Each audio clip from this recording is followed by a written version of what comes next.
오늘 말씀 제목은 구원하시는 주님, 따라하십시다. 구원하시는 주님. 네, 요 근래에 시편 말씀 나누면서 살펴보니까 구원, 은혜 이런 말씀 많이 나누고 있습니다. 이 구원하시는 주님, 은혜의 주님, 그 주님, 우리 하나님 아버지, 그게 우리 마음속에 딱 자리 잡기를 축복합니다. 우리 하나님, 구원의 하나님, 은혜의 하나님. 그래서 마음속에서부터 주님, 날 구원하시는 주님, 은혜 주시는 주님, 여기에 딱 사로잡히면 주께서 우리의 삶을 이렇게 끌고 가시는 그런 느낌, 또 실제로 그런 인도함을 받게 될 줄로 믿습니다. 오늘 이 사진이 나오는데, 이 사진이 텔레비전에도 그렇고 신문, 인터넷에도 많이 배포가 된 것 같습니다. 지난 주일날 후쿠오카에서 열린 역전 마라톤 대회의 한 장면입니다. 지금은 그런 대회가 없는데, 제가 고등학교 다닐 때 역전 마라톤 구간을 나눠서 선수 몇 사람이 이 바톤을 넘기면 그거 받고, 근데 마라톤이 바톤을 받고 넘기니까 이 후쿠오카 대회에서는 이 어깨띠로 넘겨주면 다음 선수가 뛰는 거예요. 42.195km, 이게 마라톤 거리잖아요. 이 거리를 6구간으로 나눠서 선수들이 이제 바톤을 넘기면서 어깨띠를 넘겨주면서 뛰는데, 이 사진 장면은 이 두 번째 구간 종점 300m를 앞두고 저 선수가 다쳤습니다. 오른발을 다쳤다고 그래요. 오른발을.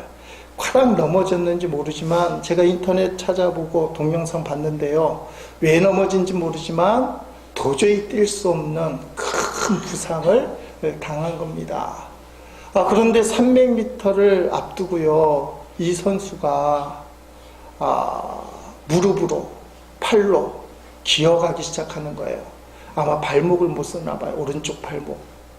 그래서 몸을 지탱하고 무릎을 들지도 못하고 이렇게 밀면서 300m를 기어서 가는 거예요. 교통선이, 흰선이 있잖아요. 다른 선수가 뛰어가니까 방해되면 안 되니까 옆에서 기어가는데, 저 흰선 위에 핏자국이 선명하게, 사진상으로는 뒤로 이렇게 안 보이지만 핏자국이 이렇게 이어지면서 기어간다는 겁니다. 이 장면을 보면서 그 팀의 감독이 모니터를 통해서 봤는데, 2번이나 우리 팀은 기권하겠다, 그렇게 했다는 거예요. 저 선수가 만약 저기서 기권하면 개인 기권이 아니고 그 팀 자체의 경기가 기권이 되는 거예요. 그냥 개인이 기권할 것 같으면 포기할 것 같은데요, 이 선수가 19살 난 라는 선수인데, 이다라는 선수인데, 아마 그런 책임감 때문인지 기어가는 걸 보고 감독은 멈추게 해달라, 그렇게 얘기했는데도 이 선수가 끝까지 가겠다는 겁니다. 그래서 주최 측에서 그러면 가라, 말리지 않고 종점까지 가게 됐다는 거예요. 그 종점에 도착해서 다음 선수에게 이 어깨띠를 건네주고 뛰게 했는데, 이 팀이 27위 팀 중에서 21위 했다는 겁니다. 그래서 몇 팀만이 결선에 올라가는데 결선에 진출하지 못했다. 근데 이 장면이 일본에, 저기 보면 라이브라고 써 있잖아요. 왼쪽에 생중계가 다 된 거예요. 생중계가 된 거예요. 이게 한국에도 전해지고 전 세계에 퍼졌는데 논란거리가 된 거예요. 이게 선수의 투혼이냐, 아니면 선수 확대냐. 좀 이게 뜬금없는 소리같이 들리는 분들이 있는데 시대가 많이 바뀌어서요. 옛날에는 전체를 위해서 개인이 희생하는 것을 미덕으로 여길 때 이런 선수들의 투어는 정말 찬양을 받고 영웅이 되는 그런 놀라운 일들 아니겠습니까? 개인을 희생해서라도 우리 팀을 살려야 돼. 300m를 무릎으로 질질 끌면서 기어가서 다음 선수에게 어깨띠를 건너는 것은 영웅처럼 느껴지는데, 한쪽에서는 이게 무슨 투혼이냐, 이거는 선수 학대다. 선수가 비록 뛰려고 하지만 주관하는 곳에서 말렸어야 됐다. 이 선수가요 300m를 무릎으로 기어서 병원으로 후송됐는데 석 달에서 넉 달, 12주에서 16주 아닙니까? 병원에 있어야 되는 중상 선고를 받은 거예요. 근데 더 놀라운 거는 팀 감독이 이 선수를 찾아왔는데 이 친구가요 감독한테 죄송합니다 하고 사죄했다는 거예요. 나 때문에 우리 팀이 결승에 못 올라가서 죄송합니다. 혹시나 이런 모습을 보면서 사실은 한 70% 되는 우리 교인들은 이해를 못할 거예요. 그게 왜 문제가 되지? 문제가 되는 상황이 돼버린 거예요, 지금은. 왜냐하면 개인 선수에게 인권이 있다. 뻔히 다칠 줄 알면서도 다치게 내버려뒀다. 이거는 선수의 인권을 침해한 거다. 이게 전 세계가 논란이 되고요. 이게 서로 간의 입장 차이가 바뀌기 시작한 거예요. 여러분 어느 입장이에요? 300m를 기어가게 내버려 두는 것이 문제가 된 겁니까? 아니면 300m를 기어서라도 선수로서 그 투혼을 발휘하는 게 너무 감동이 되고, 그래 나라도 저렇게 해야지, 그런 마음이 듭니까? 세상이 바뀌고 있어요. 세상이 많이 바뀌고 있어요. 선수 인권이 이제 말이 되는 시대예요. 그냥 좋은 게 좋은 거라는 시대가 아닌 그런 시대. 이제는 생각을 좀 하면서 살아야 되는 시대예요. 그런데 여러분, 그 장면을 보면서 저는 갑자기 예수님이 떠올리는 거예요. 예수님이 전체를 위해서 희생한 이이다 선수처럼요. 예수님이 2000년 전에 십자가 골고다 언덕에서 우리를 위하여 피를 흘려주셨잖아요. 저 도로 하얀 그 선 위에 그 무릎의 피가 낭자에서 흘렸던 것처럼 2000년 전에 예수님이 저와 여러분을 위해서 십자가에서 죽어주셨잖아요. 여러분, 인권 침해로 얘기하면 예수님보다 더 인권 침해를 당한 분이 어디 계시겠습니까? 아무런 죄가 없으신 하나님의 아들 독생자 예수님이 가장 극악무도한 죄수가 달리는 사형틀을 십자가에 달리셔서 죽으셨다. 아무런 죄가 없으신 예수님이 십자가에 죽으셨다. 인간들의 모함과 잘못된 재판 때문에. 그것보다 더 심한 인권 침해. 근데 우리 주님께서는 그 인권 침해를 다 당하신 거예요. 저와 여러분을 위해서, 저와 여러분을 구원하기 위해서.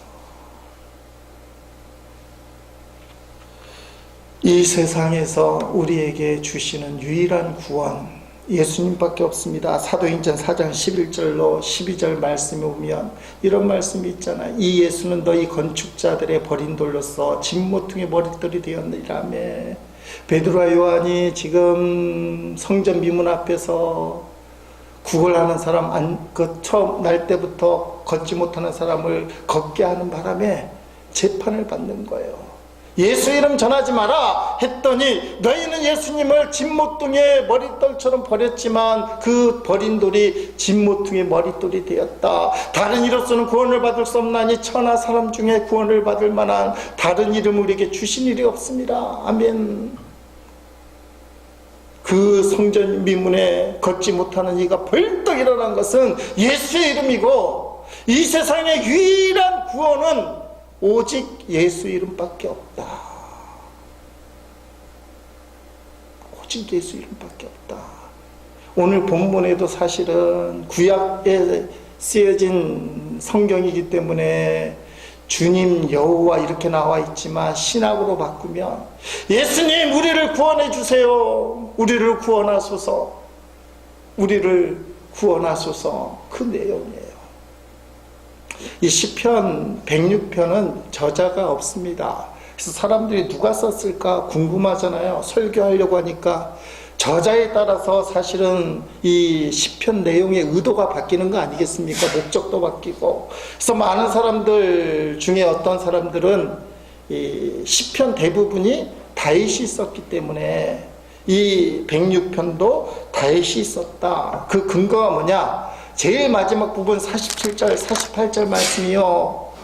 다윗이 하나님의 언약궤를 예루살렘에 가져올 때 너무 기뻐서 하체가 보일 정도로 춤을 추며 하나님 앞에 감사시를 썼는데, 그 감사시 역대하 16장 34절 35절과 내용이 비슷하다. 단어도 비슷하게 썼고 문장도 거의 비슷해요, 비교해서 보면. 그래서 이 시편은 다윗이 썼을 것이다. 또 다른 대부분의 사람들 연구를 하다 보니까 다윗이 쓴 것이 아니고요, 이거는 이스라엘이 나라가 쫄딱 망하고 바벨론 포로로 끌려갔을 때 그때 썼을 것이다. 에스겔의 신학, 다니엘의 신학이 있고, 다윗의 그 언약궤를 가져왔을 때 쓴 감사시도 아마 이 후세가 인용했지 않았겠느냐. 왜 바벨론 포로기에 썼냐고 얘기를 하냐면, 하나님의 권능, 하나님의 이름 하면 다윗 시대에는 그 모든 민족에게 선포되길 원합니다, 이 정도였지만 갑자기 본문에 보니까 따라합시다. 구원하소서. 하나님의 이름, 하나님의 능력이 있으면 우리를 구원하소서 그러는 거예요. 구원이 왜 필요하냐? 영적인 구원이 아니라 실제적인 구원이 필요한 시기가 바벨론 시기예요. 그걸 바벨론 신학이라고 얘기합니다. 우주 만물을 만드신 온 천하 만물이 우러러 찬송하시는 그 하나님이 하나님이시면 하나님의 권위, 하나님의 능력은 우리를 구원하심으로 성취돼야 됩니다. 왜냐하면 바벨론의 포로로 끌려갔기 때문에. 그래서 이걸 바벨론 신학이라고 얘기하는데, 시편 106편에는 그 신학이 절절히 배어 있고, 그래서 오늘 말씀 제목이 구원하시는 주님, 주님은 구원하신다. 저는 그러니까 이 본문을 바벨론 포로의 무명의 시인이 쓴 시, 그렇게 보는 겁니다. 근데 놀라운 말씀이요, 106편 제일 첫 번째 시작하는 단어가 1절에 할렐루야예요. 그리고 48절 제일 끝부분, 백성들아 아멘 할지어다 할렐루야. 이 시편 106편이 할렐루야가 첫 단어고 마지막 단어가 할렐루야예요. 할렐루야가 뭡니까? 하나님을 찬양할지어다. 우리 모두 하나님을 찬양합시다. 근데 누가 하나님을 찬양하자고 얘기해요? 포로로 끌려가 무명의 시인이. 인생 쫄딱 망한 거예요. 나라가 망하면요, 부자들, 권력가들, 귀족들 다 노예로 끌려가서 제일 힘든 일 해야 돼요. 그 당시에도 바벨론 포로로 끌려간 사람들이 이스라엘에서 잘 사는 사람들, 능력 있는 사람들, 권력 있는 사람들이 주로 잡혀갔어요. 인생이 쫄딱 망한 거예요.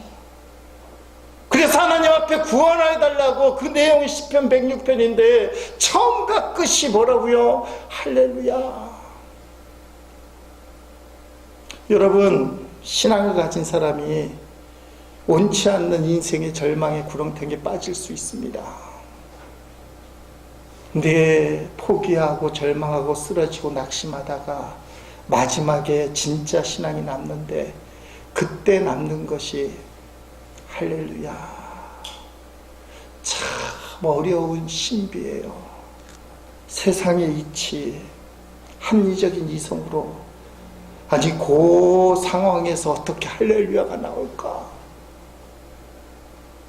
우리가 주변에 그런 일들을 많이 봐요. 우리 교인들 중에서도요. 병 걸렸는데, 인생의 사업이 망했는데, 자식이 어려움을 당하고, 본인이 큰 일을 당해서 한 대 맞았을 때는 정신이 없어서 때로는 불평 원망이 있고 그러지만, 나머지 마지막에 딱 남는 게 할렐루야. 원치 않는 사고를 당해서 몸이 부자연스럽고 그래서 막 방황하지만, 그러나 인생의 마지막은 하나님밖에 없다. 하나님의 뜻이 있겠지. 있다라고는 말은 못해요. 있겠지 하면서 붙드는 게, 따라합시다. 할렐루야. 하나님을 찬양하라. 이제 신비예요, 신비. 근데 오늘 본문에 문명의 시인이 하나님을 찬양하라, 할렐루야로 시작하고 할렐루야로 끝나고 있다.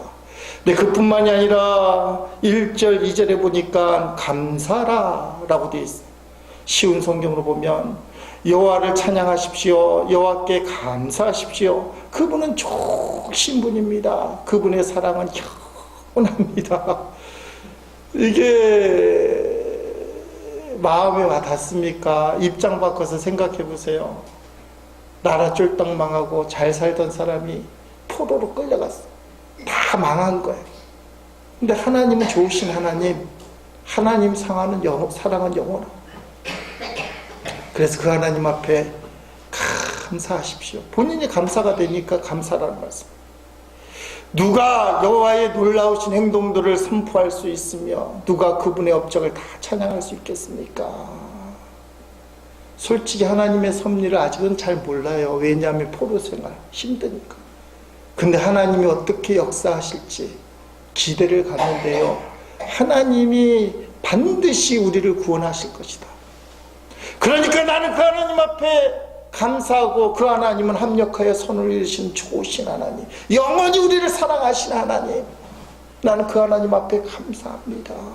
그러면서 믿음의 선포예요. 하나님이 놀라우신 일들을 할 것인데 그것을 누가 선포할 수 있겠느냐? 누가 그분의 업적을 다 찬양할 수 있겠느냐? 미리 보는 거예요, 미리. 그러면서 솔직한 간절한 기도가 4절 5절에 이어지게 됩니다.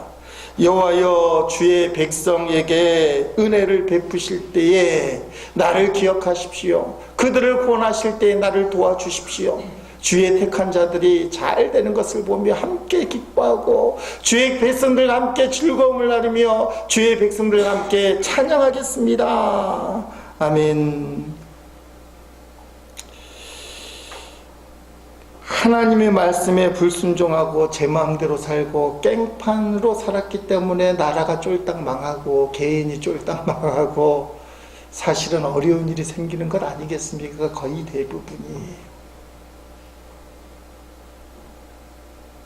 그래서 포로로 끌려왔는데요, 근데 이제는 하나님이 우리를 구원하실 것이다. 그 구원을 경험할 때 나를 빠뜨리시면 안 됩니다. 나도 그 구원에 참여하게 하소서. 그리고 주의 택한 자들이 그것을 보며 함께 기뻐하고 즐거워하고 그것을 나누게 해주소서. 난 그것을 찬양하겠습니다. 이게 믿음의 선포예요. 근데 여러분, 이 믿음의 선포를 할 때 이 본문에서 중요한 전환점이 있습니다. 무턱대고 하는 게 아니에요. 무턱대고 하나님 앞에 무턱대고 나를 축복하소서, 나를 구원하소서, 그렇게 하는 게 아니에요. 중요한 전환점이 있는데 6절 말씀입니다. 6절 우리 천천히 읽겠습니다. 우리가 우리의 조상들처럼 범죄하여 사악을 행하며 악을 지었나이다. 아멘. 자신의 죄를 인정하는 거예요.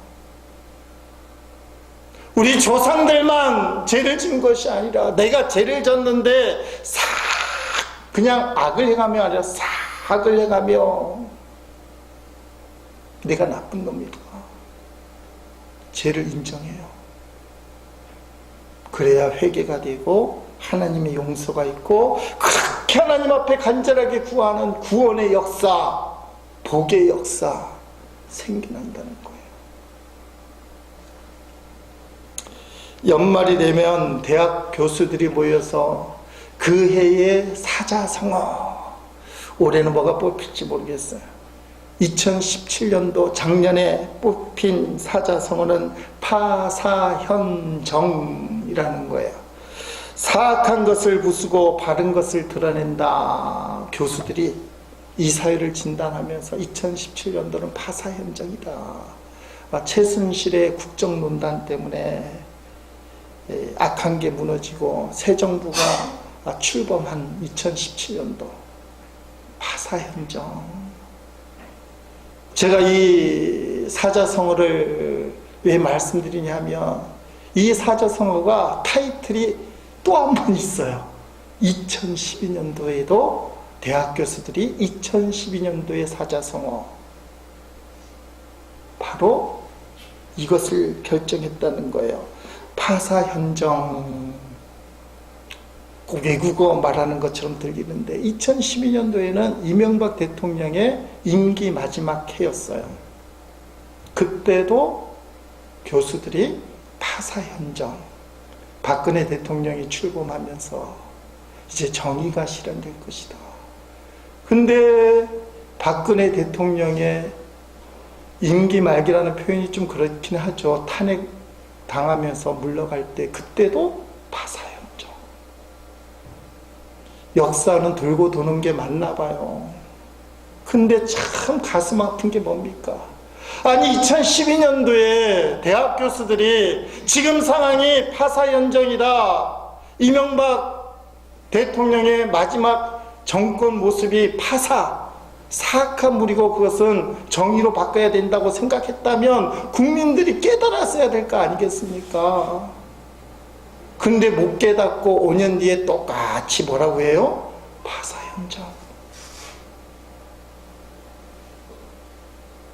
좀 답답함을 느끼셔야 돼요. 다른 나라 얘기 아니고 우리나라 얘기하는 거예요. 아니 5년 전에 똑똑히 본 거예요. 정권을 이렇게 내버려두면 안 된다. 그래서 교수들이 2012년도에 파사현정 정해서 앞으로 이런 일 없도록 합시다. 그거 깨우치려고 사자성어도 막 정하고 발표하는 거 아닙니까? 근데 똑같이 2017년도에 파사현정이 또 타이틀을 가졌어요. 이게 좀 심각한 문제예요. 대한민국 국민으로서 뻔히 알면서도 왜 그 사악한 무리를 그대로 놔두느냐. 그런 정치에 대한 이야기는 관점이 틀립니다만 죄에 대한 이야기를 하려고 그래요. 그런데요, 이 파사현정이라는 단어, 이 태동이 사실은 이명박 대통령이 출범 초기에도 씨앗이 있었다는 거예요. 이명박 대통령이 출범하던 그 시기에 2007년 아니겠습니까? 사자성어가 뭐냐 하면 호질기의라는 거. 호질기의. 그 호질기 막 사자성어니까 다른 나라 얘기처럼 병을 숨기고 의사를 멀리한다가 호질기예요. 그러면서 사람들이 왜 이명박 대통령이 되자마자 이걸 정했느냐. 그 교수들이 설명을 했습니다. 눈을 감고 길을 닫은 채 오로지 내 갈 길만 간다는 이명박 대통령의 지난 1년을 상징하는 말로 제격이다.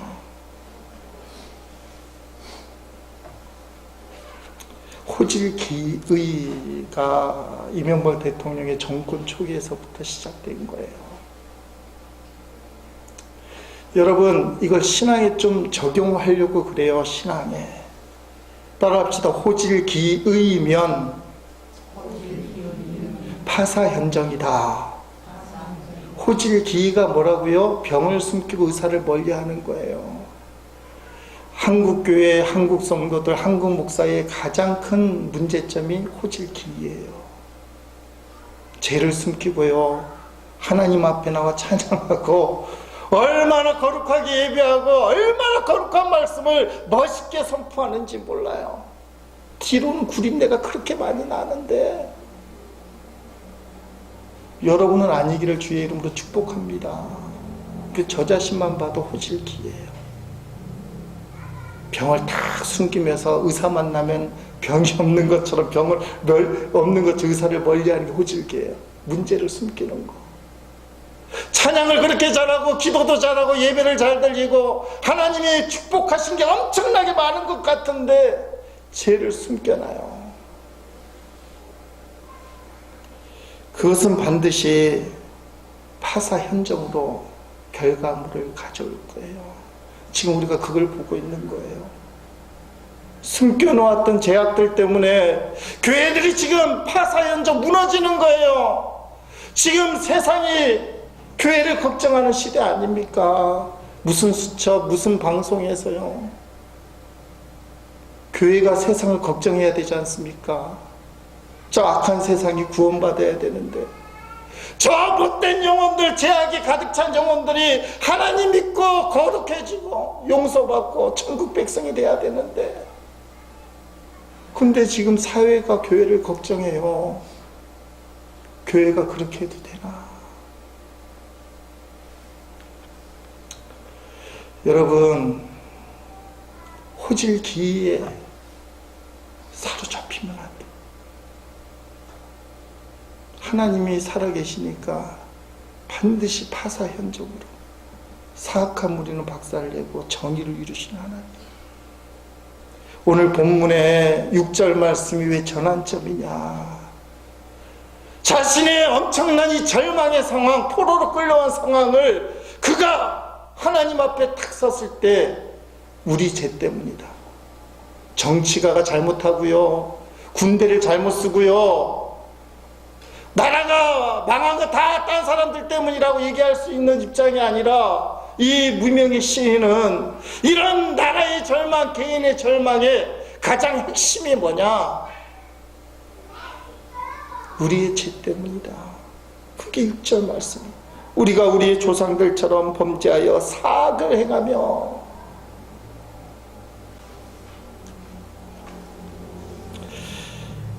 여러분, 죄를 고백하고 난 다음에 하나님 앞에 기도를 하는 겁니다. 우리를 구원하소서. 이 절망의 자리에서 끄집어내소서. 그리고 이 시편 106편의 무명의 시인은 이스라엘 역사를 계속 얘기해요. 옛날에 하나님이요, 우리 조상들이 악하고 사악한 일을 할 때도 우리를 봐서는 구원을 못했겠지만 하나님의 이름을 위해서 구원해 주셨잖아요. 7절 말씀을 세 번역으로 보면 이렇게 되어 있습니다. 우리의 조상이 애굽에 있을 때에 주님께서 일으키신 기적을 깨닫지 못하고 주님이 그 많은 사랑을 기억하지 못한 채로 바다 곧 홍해에서 주님을 거역하였습니다. 그렇게 얘기하고 있어요. 애굽에서 노예 생활할 때요, 하나님께서 그것을 똑똑하게 보고 계셨고요, 이스라엘 백성이 하나님 앞에 간절히 기도해서 이스라엘 백성이 노예 생활에서 자유로워진 것이 아니라 하나님의 사랑 때문에, 하나님의 일방적인 사랑 때문에 이스라엘을 구원해 주시는 느낌을 성경을 읽다 보면 갖게 돼요. 여러분, 그것이 출애굽기 37장 7절 8절 말씀에 한번 넘겨보세요. 7절 8절에 보니까 한번 더 넘기세요. 주님께서 다시 말씀하셨다. 나는 애굽에 있는 나의 백성이 고통받는 것을 똑똑히 보았고 또 억압 때문에 괴로워서 부르짖는 소리를 들었다. 그러므로 나는 그들의 고난을 분명히 안다. 이제 내가 내려가서 이집트 사람의 손아귀에서 그들을 구하여 이 땅으로부터 저 아름답고 넓은 땅, 젖과 꿀이 흐르는 땅, 곧 가나안 사람과 잇사람과 아모리 사람과 브릿 사람과 히윗 사람과 여부스 사람이 사는 곳으로 데려가려고 한 다음에 이스라엘 백성이 고통스러워서 울부짖었는데요, 하나님 아버지가 자녀의 고통을 듣다 못해서 내려가셨다. 여러분, 자녀가 고통당하는 것을 부모가 어떻게 외면합니까? 하늘에 계신 하나님이요, 하나님의 자녀들이 고통당하는 것을 똑똑히 보았고 저와 여러분을 똑똑히 보고 계신 거예요. 똑똑히 보았고, 그리고 보고 계실 뿐만 아니라 내가 내려가서, 그래서 10가지 재앙을 모세를 통해서 일으키고 이스라엘 백성을 끌어오는 거예요. 저는 이 말씀 묵상하다가 이 단어라는 것이 때로는 교만할 수 있겠다. 어떤 단어가 교만할 수 있냐 하면 따라합시다. 나눔. 나눔이 엄청 좋은 거잖아요. 근데 나눔이라는 것이 있는 사람이 없는 사람에게 베푸는 거예요. 그래서 우리 교회가 나누는 교회가 됩시다. 있는 교회가 돼서 없는 교회 나누는 교회가 됩시다. 그게 좋은 건 줄 알고 또 그렇게 기도하고 그렇게 살려고 했어요. 근데 어느 순간부터가 제 입에서, 제 생각에서 나눔보다는 따라합시다. 함께. 나눔이 하나님의 뜻이 아닌 걸 알게 됐어요. 나눔은 좀 교만스러운 거예요. 내가 좀 있으니까, 돈이 있으니까 나눠줘야지. 내가 달란트가 있으니까 좀 나눠줘야지. 그래서 어려운 사람 도와주고, 나눔. 교회들이 나누는 걸 좋아해. 나쁜 건 아니에요. 내가 복을 받고 복을 나눠주는 건 너무 좋아요. 근데 성경의 본 뜻은 나눔이 아니에요. 함께 하는 거예요. 없는 사람 뭘 나눠요? 나눌 게 없어요. 나눠줄 게 하나도 없어요. 전 받아야만 돼요. 이런 사람도 가서 함께 할 수 있어요. 우리는 자꾸 나누려고 하니까 먼저 복을 받고, 그래서 달라고 해요. 주옵소서. 그리고 받아야만 나눠주니까. 이게 뭔가 좀 문제가 있다는 걸 개인적으로 느끼기 시작해요. 어느 사람이 말한 적은 없지만 제가 느끼기로는 나눔이라는 단어가 좀 교만스럽다. 함께 하는 거야. 함께. 아무것도 없어도 가서 함께 하는 거야. 너 가서 뭐 할 거냐? 글쎄, 가서 할 게 없어. 근데 나는 그냥 함께 해줄 거야. 다른 건 모르지만 그냥 함께 해줄 거야. 어려운 사람 있는데요, 제가 가서 100만 원 이렇게 줄 수는 없어요. 돈이 없으니까. 그래서 100만 원을 줄 수 없어서 안 가요. 어려운 사람한테 나누지 못한다. 잘못된 거예요. 돈은 못 줘도 함께 할 수 있어. 함께. 성경 내용이 하나님이요, 우리에게 나눠주는 하나님이 아닌 걸 알았어요. 본문에 보니까 표현이 기가 막히잖아요. 하나님이 고통당하는 이스라엘 백성에게 내려가서 함께한다. 함께. 하나님은 나누는 하나님보다 함께 하신 하나님이 성경적이다. 그러니까 우리 교회 만약에 앞으로 방향을 정할 때도 나누는 교회, 이것 좀 아닌 것 같아. 어떻게 해야 된다고요? 따라합시다. 함께하는 교회. 그게 좀 성경적이지 않겠나. 하나님은 자녀들이 고통당하는 것을 외면하지 않으시고 함께 하셔요. 근데 아까 읽은 7절에 보니까 홍해 앞에서 이스라엘 백성이 거역했다. 그렇게 나와 있어요. 10가지 재앙을 통해서 애굽이 이스라엘을 내보낼 수밖에 없는 그 상황에서 이스라엘이 이제 애굽에서 나옵니다. 근데 애굽이 정신 차리고 보니까 아까워요. 군대를 동원해서 이스라엘 사람들을 다시 붙잡아오자. 엄청난 군대가 쫓아오는데 이스라엘이 급하게 도망가는 신세가 됐는데 앞에 홍해가 탁 놓인 거예요. 이 무명의 시편 기자는 그때를 떠올리면서 그때 이스라엘이 하나님 앞에 거역했습니다. 이렇게 고백을 해요. 그 역사를 떠올리면서.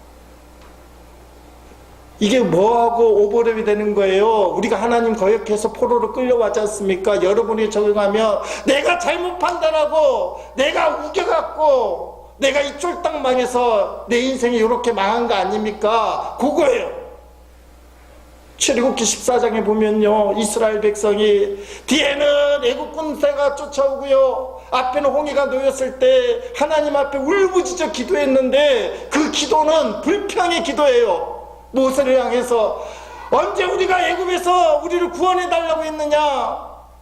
왜 우리를 끌고 와서 이 사막에서 죽게 하느냐? 차라리 애굽에 그냥 종살이로 있는 게, 노예살이로 있는 게 더 행복하지. 그게 더 나은 삶이지. 왜 우리를 끌고 와서 이 무지 고난을 당하게 하느냐? 죽게 만드느냐? 하나님의 뜻은 저기처럼 뭐라고 해요? 적과 꼬리는 가나안 땅에 보내는 거예요. 하나님의 뜻이 분명해요. 근데 삶이 힘들다고요. 고생스럽다고. 좀 심하게 얘기하면 죽게 되었다고. 하나님 뜻을 발로 펑 차버린 거예요. 홍해 앞에서. 우리가 살면서 사실은 이런 일이 너무 많아요. 하나님의 뜻이 분명한데요, 살면 엄청난 무게가 우리를 콱 짓누를 때 하나님의 뜻을 발로 뻥 차버려요. 아무리 그래도 사는 게 중요하지. 죽으면 무슨 소용이 있어. 하나님도 살고 난 다음에 하나님 챙기는 거지. 하나님 뜻을 발로 차버려요. 근데 하나님이 하나님의 뜻을 발로 차버린 이스라엘 백성은 어떻게 했냐 이거예요. 무명의 시편 기자가 그때 하나님을 거역한 우리의 선조를 그 홍해 앞에서 하나님 어떻게 하셨습니까? 오늘 본문에 놀라운 말씀을 주셔요. 9절부터 12절 말씀에 보니까 이렇게 되어 있습니다. 넘겨보세요. 다 같이 읽어봅니다. 이에 홍해를 꾸짖으시니 곧 마르니 그들을 인도하여 바다 건너기를 마치 광야를 지나간 것 같게 하사 그들을 그 미워하는 자의 손에서 구원하시며 그 원수의 손에서 구원하셨고 그들의 대적들은 물로 덮으시며 그들 중에서 하나도 살아남지 못하였도다. 이에 그들이 그의 말씀을 믿고 그를 찬양하는 노래를 불렸도다 하며 말 잘 듣는 아이에게 상품을 주듯이 하나님이 이스라엘 백성을 홍해를 쫙 갈라서 건너가게 하고 쫓아오는 원수들은 다 물에 수장시켜줬다. 너희가 말을 잘 들었기 때문에. 보통 그렇게 생각을 해야 되잖아요. 근데 시편 기자가 뭐라고 해요? 우리의 조상들 홍해 앞에서 하나님을 거역했습니다. 하나님의 뜻을 발로 찼습니다. 죄를 졌습니다. 사악한 일을 했습니다. 그럼에도 불구하고 하나님은 하나님의 이름을 위하여 하나님이 기껏 하나님의 자녀, 하나님의 백성을 애굽에서 끌어낸 다음에 홍해 앞에서 죽게 만들었다. 이 말 안 들으시려고 하나님은 홍해를 갈라주시고 우리의 조상들을 구원해 주시지 않았습니까?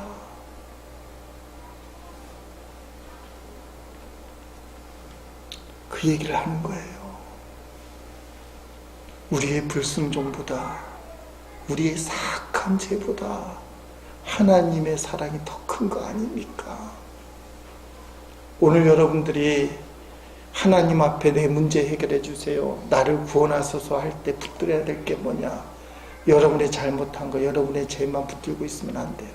그건 그냥 고백하고요, 내가 잘못한 거보다, 내가 죄 지은 거보다 하나님의 크신 사랑이 더 큰 거 아닙니까? 하나님의 사랑이 더 크지 않습니까? 지금 시편 기자가, 무명의 시인이 그 얘기하는 거예요.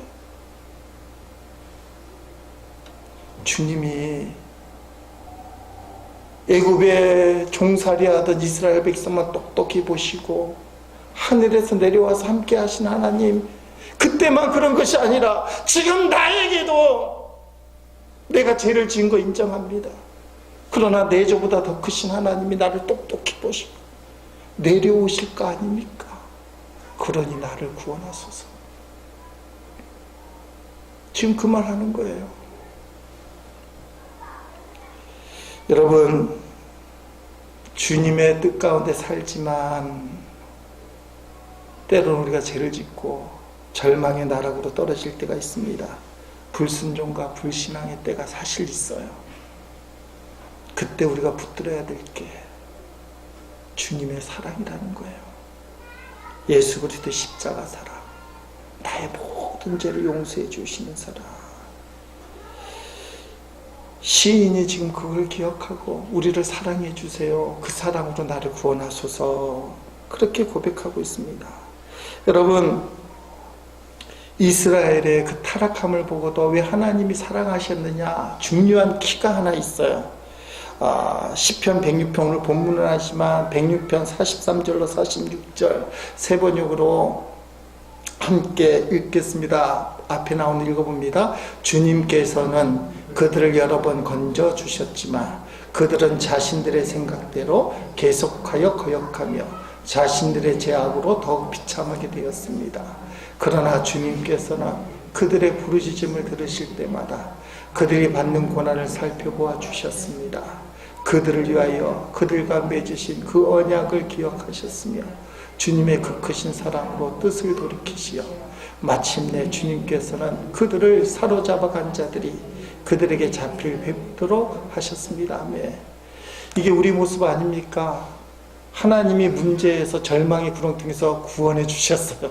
이스라엘 백성이 홍해 앞바다에서 구원받았어요. 거역하고 불순종하고 불신앙했는데, 그러면 우리 생각에는 평생 믿음 생활 잘할 것 같은데 아니라는 거예요.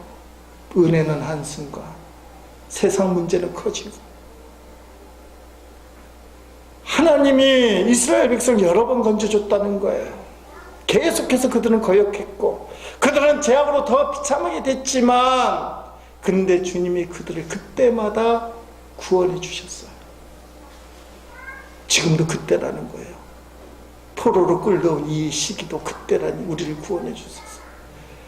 근데 우리 선조들이 타락하고 불순종하고 불신앙했던 그 사악한 선조들이 그나마 잘했던 거 하나, 하나님의 크신 사랑으로 구원해 주셨던 딱 한 가지가 하나를 꼬집고 있어요. 콕 하고 집어요. 저기 보니까 밑줄 친 게 무슨 단어예요? 네 글자 따라합시다. 부르짖음. 그들이 부르짖음을 들으실 때마다 하나님의 백성의 기본을 얘기하는 거예요. 하나님 뜻을 어기고 불순종하고 불신하고 자기 마음대로 살고 깽판으로 살고 죄악의 구렁텅이 인생의 나락에 떨어졌는데, 하나님의 자녀, 하나님의 백성이 절대로 포기할 수 없는 거, 부르짖음이에요. 그래서 하나님이 그 기도를 들으시고 이스라엘 백성을 구원해 주셨습니다. 시편 106편의 무명의 시인이 지금 그 얘기하는 거, 하나님 잘못했습니다. 근데 우리 조상들이 부르짖을 때마다 주님께서 구원해 주셨잖아요. 지금 내가 부르짖습니다. 구원하소서. 이게 오늘 본문의 메시지예요. 부르짖는다는 게 큰 소리로 외친다는 뜻도 있겠지만 있는 힘을 다하여 온 마음 다해서 하나님만 붙드는 거. 저는 요새 개인 기도하면서 강단에 올라와서 기도할 때에 이 찬양을 많이 불러요. 찬양집 196번 있는 찬양인데, 주님과 함께하는 이 고요한 시간, 주님의 보좌 앞에 내 마음을 쏟네. 모든 것 아시는 주님께 감출 것 없네. 내 맘과 정성 다해 주 바라나이다. 나 염려하잖아도 내 쓸 것 아시니. 나 오직 주의 얼굴 구하게 하소서. 다 이해할 수 없을 때라도 감사하며 날마다 순종하며 주 따르오리다. 온 맘 다해 사랑합니다. 온 맘 다해 주 알기 원하네. 내 모든 삶 당신 것이니 주만 섬기리. 온 맘 다해 온 맘 다해. 인생의 구렁텅이에 빠져 잘 사던 이스라엘 사람들이 바벨론 포로에 끌려가서 모든 걸 잃어버리고 노예 생활을 할 때 무명의 시인이 하나님 앞에 외칩니다. 하나님, 주님은 우리를 구원하소서. 주님은 우리의 구원자시니까. 근데 무턱대고 하는 게 아니에요. 말씀을 붙드는 거예요. 우리에게 주어진 말씀. 먼저는 죄를 인정하는 것. 내가 사악한 자. 그리고 말씀에 보니까 우리 선조들이 하나님을 거역할 때도 하나님은 우리를 구원하셨잖아요. 홍해 앞에서 죄를 지을 때마다 우리의 죄악보다도 하나님의 사랑이 더 크기 때문에 하나님, 내가 그 하나님의 사랑을 믿습니다. 온 마음 다해서 하나님 앞에 기도합니다. 구원하소서.